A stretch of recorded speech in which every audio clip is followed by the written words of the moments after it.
నంద్యాల గాంధీ చౌక్ నందు వాసవి జాగృతి international club Navanandi ఆధ్వర్యంలో గుప్పెడంత బియ్యం కార్యక్రమం నిర్వహించారు.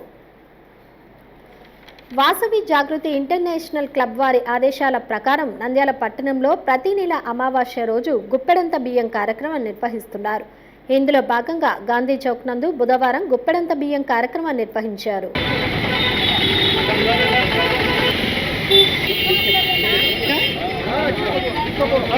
ముఖ్య అతిథిగా ఉమ్మడి జిల్లా క్లబ్ గవర్నర్ బింగుమల్ల శ్యామ్ సుందర్ గుప్తా పాల్గొన్నారు. వారు మాట్లాడుతూ ప్రతి నెల అమావాస్య రోజు ప్రతి సభ్యుడు వారి శక్తి మేరకు బియ్యాన్ని క్లబ్ సభ్యులకు అందిస్తే అనాథ వృద్ధాశ్రమాలలో అందించడం జరుగుతుందన్నారు. కార్యక్రమంలో బియ్యాన్ని పదార్థంగా వంట చేసి పాదాచారులకు అందజేశారు. కార్యక్రమంలో పలువురు క్లబ్ సభ్యులు పాల్గొన్నారు. గత 2 నెలలు బియ్యం సేకరించడమైనది.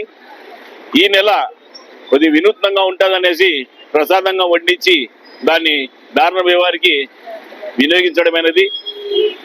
ఈ కార్యక్రమానికి గ్రూపులో ఉన్న సభ్యులందరి సహకారం వల్లనే ఈ కార్యక్రమం చేపడుతున్నాము. అలాగే ఇక ముందు కూడా ప్రతి నెల ఏదో ఒక వినూత్నంగా కార్యక్రమం చేపడతాము. ఎందుకంటే క్లబ్ సేవా కార్యక్రమాలు మేమున్న ప్రాంతంలో అంత విస్తరించి ప్రతి ఒక్కరు తెలిసే విధంగా చేయాలని ఒక ఆలోచనతోనే అందరూ కూర్చొని ఈ కార్యక్రమం చేపట్టడం ప్రణాళిక సిద్ధం చేసుకోవడం అయింది. కాబట్టి ఈ కార్యక్రమం సహకరించిన ప్రతి ఒక్క సభ్యునికి ధన్యవాదాలు. హలో అండి, నేను మీకు Rakshitha. Please do subscribe to Nandyal communications.